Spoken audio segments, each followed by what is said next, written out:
Hey everyone, we are here with Jemima Chucks. She's a rock star, superstar. She's a realtor from Delaware, and she's here to share us her knowledge. I was so impressed when I heard her talking on Shareholders in Orlando. She has a lot of stories to share, and she's just so successful. Thank you so much for being here with us. Thank you for having me. Definitely. I'm honored to be here. Share your story with us and let us know how you succeed so well. Oh my goodness. Well, I'm Jemima Chucks with EXP here in Delaware. I'm super honored to be on here to share with you on this Coffee and Learn with Fernandes. Fernandes, thank you. Thank you for having me. I'm also a semi-new agent. I've been doing this since mid 2020. And it's been great because I love to serve people. I believe that if you're doing something and it's not just about yourself, but if you're in service of humanity, then you get some good rewards from your service. So that's one thing I believe. I believe as a realtor, it's really about serving the community, helping people achieve their American dream of home ownership and helping people just achieve the impossibility, because it's not easy to be a homeowner, and it's not just about home ownership, it's about investing as well, learning how to store your money in real estate, just diverse things. So it's been an incredible journey for me. Learning new things, new ideas, and sharing has been tremendously amazing for me. You are doing fantastic. Oh my God, I just saw your awards that you made it to the list America's best real estate agents. Tell us how you got there. Tell us a few stories.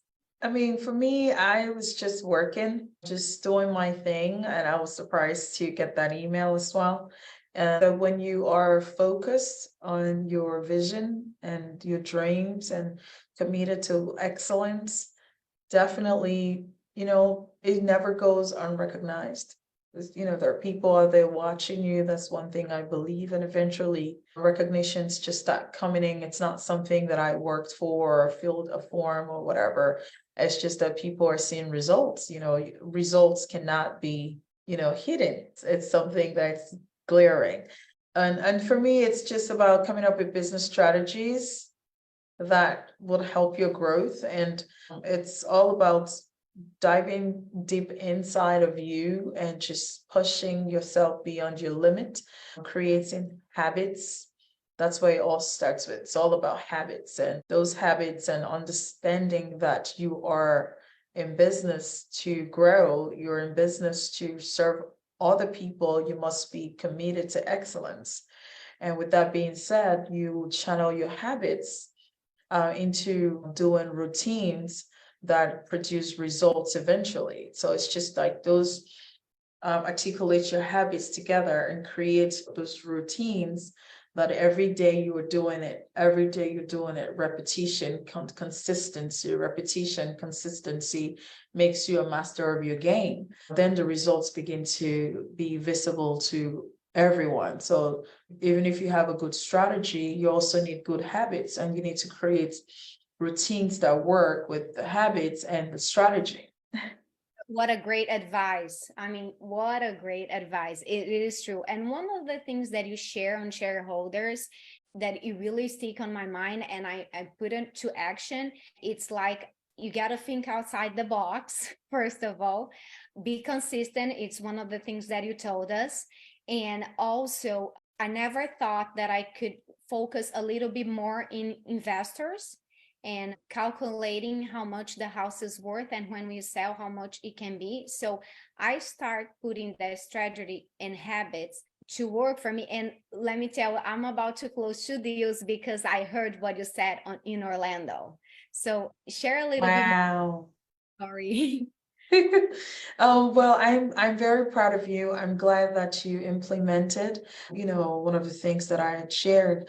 Everything I share is something that I practice and I do it. It works for me, and I'm excited to share it out there.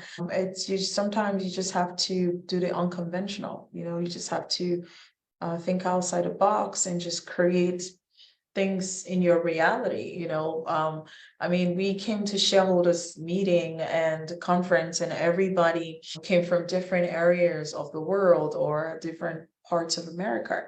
However, you are uniquely placed in your location, and you just have to figure out what works for me. I've learned so much from everybody, but what can I take and go back home to my local community that is feasible?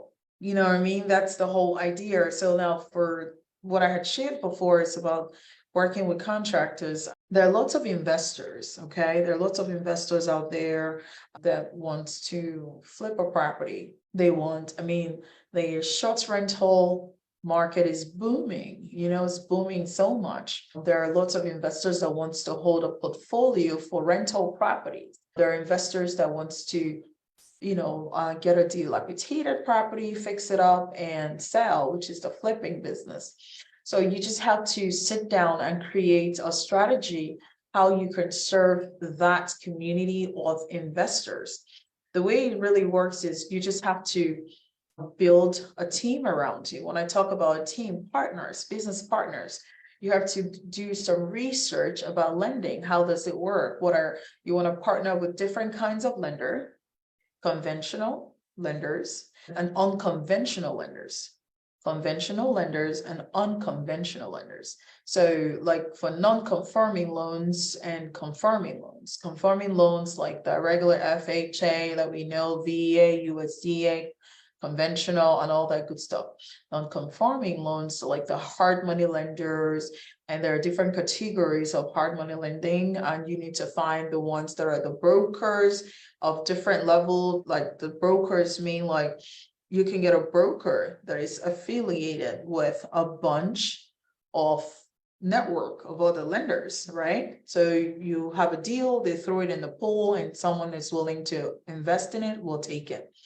You can also get hard money lenders that are affiliated with a company and they have some restrictions. So you just need to do research. And I don't work with one specific lender. I just partner with a few of them, because if you, as a realtor, you must be careful to attach yourself to one particular lender. You must be very careful with that, because you have to stay away from too much emotions in your business. You also have to look out for the interest of your buyers. A lot of lenders have a tendency to want to be your best friend. And when you give out leads, they get mad. Oh, you should give me all your leads. That's fine. But there are programs, and I've realized this in my experience. Some of these lenders are not qualified for those programs. So, and if you're just working with one specific lender, and they will not tell you they're not qualified for those programs, but rather they'll tell you, oh, you don't have to do this. Your buyer did not qualify, because they are not qualified. They're not like broad to really have programs to help your buyer or investor get what they want to achieve. However, they restrict it to what their company offers. Okay. If you basically have a network of different lenders, for instance, here in Delaware, I have like 4 hard money lenders. Okay. One of them, just killed one of my investors' deal, 3 deals at one time. He said he could do it. Like this was last week. He just killed it. It died. We lost three deals. Now, this is a lesson, and I want to share it. It's not always the good, it's also the ugly part. So he killed 3 deals, like, it was devastating. He said he could do it, but he couldn't. Now the other lender can do it. You see what I'm saying? Because he doesn't have programs. The people he works with, they have so much rules that they will not allow to override some things. Now, the other hard money lender is willing to take the risk. So you as a realtor will have to research to see how much risk each hard money lender is willing, and their partners, their team is willing to take. So it depends on the nature of the deal when you bring your investor, because the investor trusts in you. They believe in you. You are the person, the mastermind behind it. You're the one piecing it together. So when you bring your investor and you see a house and you do the numbers for the house, for instance, you can see a flip is sold for 150, and the after repair value could just be probably like 250, correct? Let's say 150 and 250. That's 100,000 right there. So you, as a realtor, you can also have the eyes of a contractor. You should know your numbers. And that's why research is important. That's why it's good you have a network of different contractors. You have an idea of price. For instance, how much is it to gut a bathroom? If you got the whole house and you were trying to do a brand new bathroom, how much is that? So you could say a half bath is like $3,000. Now it depends on your contractor. It could be 5,000. A full bath with a tub and shower and flooring, probably 8,000. Some investors, some contractors would say 10,000. But there are different levels, so you have to do your research and piece this together. If you need a new kitchen gut with cabinets and granite countertop and LVP floor or a vinyl floor, whatever you want to do, the new kitchen maybe 10,000, or it could be less. So when you look at a house, when you walk into a house as a realtor, it needs new this, new that. Oh, the roof is okay. We can get HVAC. Oh, it needs to be replaced. You should know price of a HVAC depending on the size of a house. All this stuff you research and you have it in your head. So price of a HVAC could just be probably from 6,000 to 10,000, depends on the size. If it's a townhouse, probably 7,000. If it's a bigger house, 8,000 to 10,000. So when I walk into a house, I can do estimates in my head. I was okay, 30,000 can do this. Now, there are two ways about doing it. You can encourage your investor to go buy materials, not from Lowe's, not from Home Depot, but from like where, like here, we have the Chinese market. It's called Chinese Village. Yeah, I think it's Chinatown in Philly. There's places in New York. So now this is unique to where you are. You have to find the cities where they sell wholesale of those things cheaper. So if I bought a WC from Home Depot, maybe I could pay like 150 or 300. But if I went to like the Chinatown in Philly to get it where they sell wholesale for building materials, I probably might get it like $70 or $80. So it's worth the drive. I always tell my investors, you buy the material and let the contractor charge you for labor. So the smart thing to do is you go with the contractor to the market and they pick out everything they want and you pay for it. Now you own the material. Now you're not subject to a particular contractor and you have the material, you bought the material, you put it on the property and you lock it up. So if that contractor is wasting your time, you already have materials, so you don't pay them full. You have to break their payment into 4. So if you're telling me it will take you 4 weeks to get my job done, it means that if you're charging me 15,000 for labor, I would divide 15,000 into 4. So I'm going to pay you a certain amount every week. Never give your contractors money full. Never pay them half. Always break it down because contractors sometimes cannot be trusted. So these are things that you see. I'm giving you an orientation. This is how you're going to train your investor. Anybody can be an investor, because you can just pick a client that has money in their bank account and you can train them on this. And they, guess what? When you train them and help them coordinate it, and this is why you need to have a pool of lenders. I've talked about the lenders. Now we're talking about contractors. You need to know someone that does a general contractor that can coordinate this, or you need to have a HVAC person. Don't go to Craigslist. You just have to ask other realtors who they use. Go workplace in your area. Who's your HVAC person? Who's your flooring person? Who is your roofing company? Not just a roofing company, a roofer that can patch the roof. Who is this? Who is that? Get all that, right? Call them, talk with them. Let them send you a picture. Have that network and say, hey, I can send you a referral. You coordinate that, piece that together, and that job gets done. Guess what? When you buy that property, you get a commission. When you help them find the property, you can get an off-market deal. You can get, on the MLS, properties that have sat for like 1 month or 2 months and they're in bad shape and you do the numbers after flipping it, it will work. Those kinds of properties, you can give it to them if the numbers work. This is how you do it. You have to put 100,000 on the top of the price every time, a minimum of 100,000, minimum. You can pull 150. So basically the property is 150. You ask yourself, if I finish flipping this property, can I sell it for 250 or 300? Now, here's why.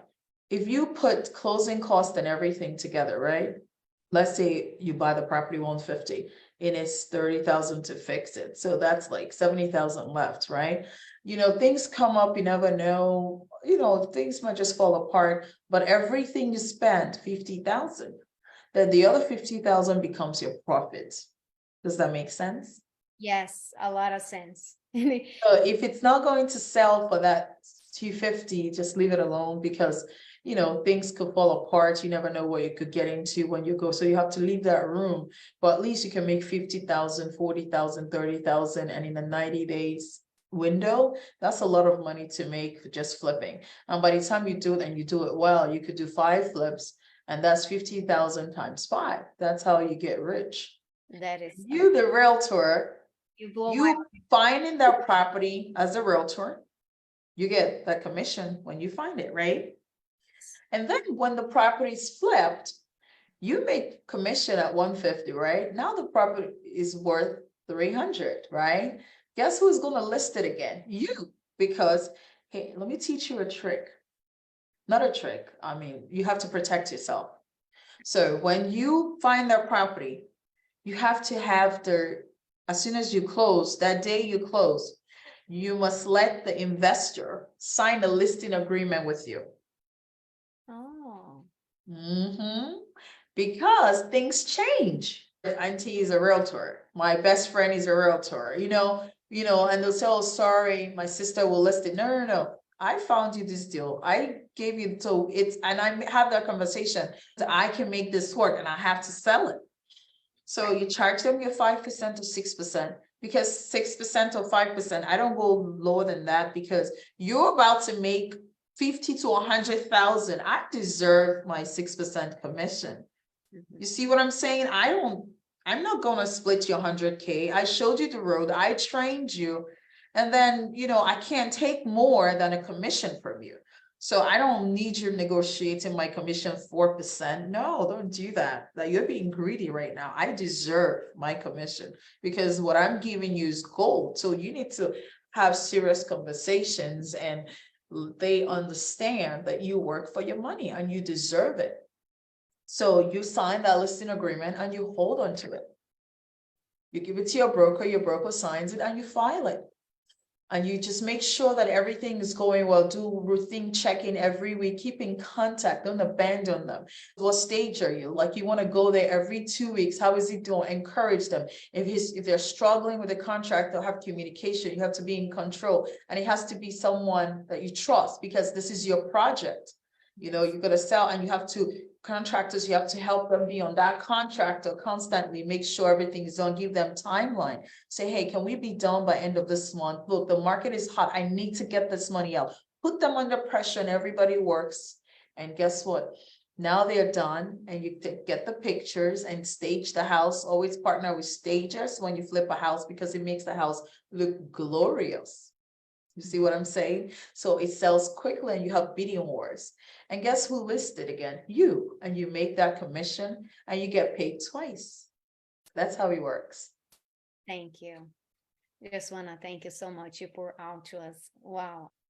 Thank you so much for being here. I really appreciate it. I'm sure all the realtors that is going to listen to this, they're going to be so happy. Yeah, absolutely. And also, this is for flipping. And if you want to do find someone that wants to start a portfolio of Airbnb, there are companies that manage Airbnb properties now. So you can find good locations for them, and they can purchase this property for Airbnb, and you connect them with their Airbnb companies that manage, or you can just get them videos to watch how to manage the Airbnb. By after they purchase that, you send them links on how to create Airbnb account, and you connect them with a stager. So when they buy property, the stager can just charge like $300 and stage the Airbnb for them, right? Where they can manage it themselves. And when they create an Airbnb account, it's so easy. And you connect them with a cleaning company that charges fair, like $150 or $100 to clean after each guest. So those are the things that you can also do. It's all about getting information, articulating it together, and doing a session with your client. So there are so many people out there that want to do Airbnb business that has good credit score, good income, but they don't know what to do. So it's your responsibility, if you really want to create value and in turn earn good commission, is for you to piece it together and find those people and just help them. It's just you, everything you need is on YouTube. You just need to put it together. Hey, you can do Airbnb business. I can help you buy one. They will buy one. They create an account, connect them to a cleaner. They buy furnitures, hire someone to stage it, the same furnitures they bought. And that's it. Airbnb done. You got a commission from when they close. They set up the Airbnb and they're getting guests and they're happy and they call you again and say, Fernandez, I think I want another Airbnb. And you connect them to another lender to buy their second. Because it's an investment property, they're able to own as many Airbnbs as possible, so long as the mortgage is being serviced and they're not missing their mortgage payment. They just need 20% down payment. That's all. And their closing costs, and they can buy investment properties, as many as possible, and own short-term rentals, travel nurses, travel doctors, travel CNAs, travel IT specialists, different things for, and I know travel nurses, they get packages for short-term rentals. It's 3 months package, 90 days. There is 6 months package, and they pay well more than they just pay. For instance, if your Airbnb is like, 2,500, the travel nurse can pay 4,000. They have a package, so you negotiate, and they stay there for 3 months, things like that. And then you check how much is your mortgage. Maybe your mortgage is like 1,500 because you put 20% down, and then you're making a profit every month of like another 1,500 or $2,000 if you do short-term rentals. Now, if you do Airbnb, depends on the season, you could be making $3,000 literally weekly. And $9,000 as it goes. It just depends on your location. So that's what you do research as an agent, and then create those values unique to you and your clients. And guess what? When you help one person, ask for referrals. You see, you have to be okay to ask for referrals. I mean, I will call you and say, how are you? You say, I'm good. How are you enjoying your home? And you say, oh, great. Do you have any relatives around your neighborhood that you want to visit? I say, no, my aunt is in New York. My uncle is in Florida. I say, oh my God, they're so far away. But do you like Delaware? I say, yeah, I love it. Do you like your neighborhood? I say, yes. Would you like your relatives to be close to you? I say, oh, I would love that. Do you have any of your relatives that you would like to move to Delaware? Oh, yeah, my uncle. How about you call your uncle and tell your uncle that I can find him a nice house closer to you? Do you know any of your friends that would like to, that you desire for them to be a homeowner? People love to take the glory, the fact that they helped you. People like that. People love to do something and be seen and, get that fulfillment out. If it wasn't for me. So I like to give them that opportunity to shine. And I'll say, you can actually help your family member, your friends, be a homeowner. Do you have any of your friends that is renting right now? And so, yeah, my best friend is renting. And I told her she should buy, she has a good job. So she does. Why don't we help her achieve this goal? It's just encouragement. And guess what? They will call their friend and say, hey, you should buy a home. And the friend will say, oh, I can't afford it. Say, well, you can, because there are incentives. So it's your responsibility as an agent to see what are the grants out there. Like FHA in Delaware just increased the brackets, the price range. So from 430 to 480. So those information for different counties, it's your responsibility to know. Here in Delaware, the Sussex County area is giving up to 30,000 grants, depends on what you qualify for. Newcastle County has a $10,000 grant. City of Wilmington has a $10,000. There's so many grants out there, and a lot of realtors don't even know about that. And they say, oh, this year I've closed about 6 properties where my buyers did not come to table with anything. It's possible. So you just need to piece it together, find the right property for them. So basically, I know it's a lot of information I'm putting out here, but I'd love to share. And there's so many ways, like I feel overwhelmed with buyers right now, and I can only take so much at a time, but I love to share it. So many ways you can, people are out there looking for a house. They just need an advice. They just need you to hold their hand. So treat people the way you would like to be treated as an agent, and you'll make a good sale. Thank you. Thank you so much for your pouring out to us. Is just wow. Thank you. I really appreciate it. The time that we spend it together, I'm gonna take it for the rest of my life. Thank you. Oh, I'm glad. I'm glad. And you're going to do great as an agent, but you just need to create your market. People say, I had a client yesterday. I was like, well, he called me. I was like, oh God, it's summer. I'm so busy. And he was like, Jemima, you are always busy all year. And that was funny because I feel like, yes, it is true. I feel like every day of the year is summer for me. Now, it's not when the market is down, people say, oh, I can barely make sale. But there are people out there looking. You just have to create, like people say, oh, interest rates is too high. I never say that. It depends on what you're looking for. You know what I mean? Renting is 100%. You're not getting it back. So people need education, information. You just need to have that time to research and show them their numbers. And they'll be like, wow, that's the truth.